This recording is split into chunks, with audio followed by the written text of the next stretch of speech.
When I was in high school, Gloria Allred was known as a raving feminist lawyer. She hated men and loved to sue men on behalf of conniving women. She was a daily target of right-wing hate-monger Rush Limbaugh for her staunch feminism suing white males. As long as you were a woman and your case had been seen on national TV, Gloria would make sure to give you a call. Gloria Allred has worn a lot of hats in her life, but in all of her incarnations, she's always been the same thing: a bottom feeder. But in the last decade, Gloria's become something else. She's transformed from being a social activist attorney to being a white supremacist attorney, and her preferred targets are now black men. I suppose we can trace her first forays into judicial racism to a case she filed against Michael Jackson. She represented the 13-year-old boy whose parents claimed Michael had molested him back in 1993. Even though the authorities had been called and a criminal investigation had begun, suddenly Gloria Allred, who claimed to be so concerned about justice for a child, had the family tell the child to suddenly stop cooperating with authorities. This is because Michael Jackson had reportedly paid the family $50 million to drop the case against him. That makes perfect sense, doesn't it? Letting a pedophile walk away after he's violated your son? After all, isn't that what you would do if someone had molested your child?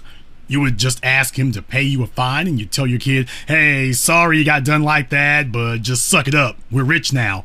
We'll go get you some therapy." Those don't seem like the behaviors of parents who are concerned their child had been the victim of a sexual predator, to just let him get up and walk away like that. But if the family seems pretty slimy, just think about how dirty Gloria is. You have to remember, just like any attorney, Gloria represented the family in exchange for a percentage of any legal settlement. For high-profile cases, that can range anywhere from 1/3 to half of the proceeds. So Gloria conceivably could have gone home with as much as $25 million for telling the family, "Don't put the man who molested your son in jail, just take the money and go home." How much is a child's soul worth? Apparently for Gloria, the going rate is $50 million. A couple of years later, Gloria would be back again. This time it was O.J. Simpson in her crosshairs. She had signed on to represent Nicole Brown's family. There was no real money to be made, but it kept her face on TV, and notoriety is how vultures like her keep their fees high. A decade later, Gloria changed her tactics. She would no longer pursue live children or dead women. She would instead pursue angry women who wanted to sue black men over sexual encounters with them, whether it was legal or not. Her first proxy would be former Spice Girls flunky Mel B, aka Scary Spice. After her singing career fizzled out, Mel B decided to use the bastard baby hustle and got pregnant by comedian Eddie Murphy. Allred was there to help her sue for child support. Another payday for Allred, financed on the back of a child. Just 3 years later, Gloria figured the most prominent black men were in sports, so she set her sights on suing black professional athletes. She first decided she would help Rachel 𝐓𝐇𝐄 extort money from Tiger Woods. The two of them cooked up a scheme where 𝐓𝐶TEL threatened Woods by saying she was going to hold a press conference and announce to the world that she was his mistress unless he paid her off. They held out until the very last minute, and just a couple of hours before 𝐓𝐶TEL's scheduled press conference, 𝐓𝐓TEL canceled it after Tiger Woods agreed to pay her millions of dollars to remain quiet. Once again, Gloria Allred was right there to receive her cut of the profits. Tiger Woods' golf career would never recover from the scandal. In 2012, Herman Cain was the sole black candidate running for the Republican presidential nomination.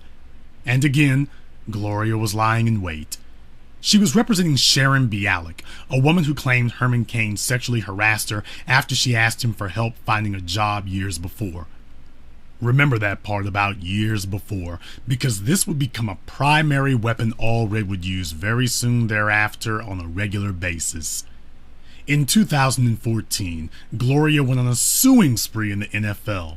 She represented multiple women suing any black athlete they could find, bringing up allegations that were almost a decade old against Brandon Marshall, C.J. Spillman, and others. Her new strategy was simple. You can't pressure athletes with lawsuits, but you can pressure the sports league that pays the athletes to suspend anyone based on nothing more than an allegation. Guilty and punished until proven innocent. If an athlete knows he can be suspended for just an allegation made against him, even if it's false, he'll be much more inclined to simply pay Gloria off under the table as soon as she sends him a letter telling him she represents some greasy hood rat he dumped off at a motel back in the FUBU era, even if it's all a lie. Old allegations are the hardest kind to fight because any evidence that could help you may be long gone by the time Gloria Allred shows up representing the ghosts of side pieces past. And she knows that, which is why for her greatest assassination attempt ever, this is the tactic she would use. Against Bill Cosby.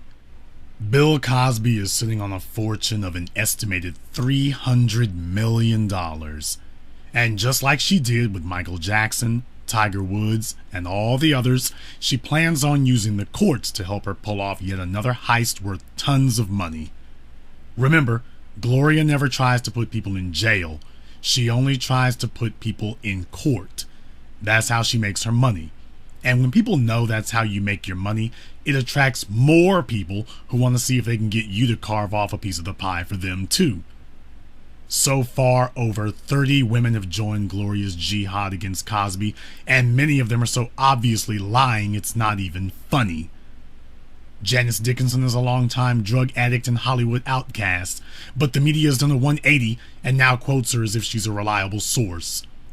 In 2005, Bill Cosby was accused by Andrea Constand of fondling her in his home in Philadelphia. Now, she claims she came to his house at nearly 9 o'clock at night to discuss her future career plans. That makes perfect sense, doesn't it? Go to a stranger's house in the middle of the night to talk about what you want to be when you grow up. Okay. She tells Cosby she's really tired and emotionally occupied.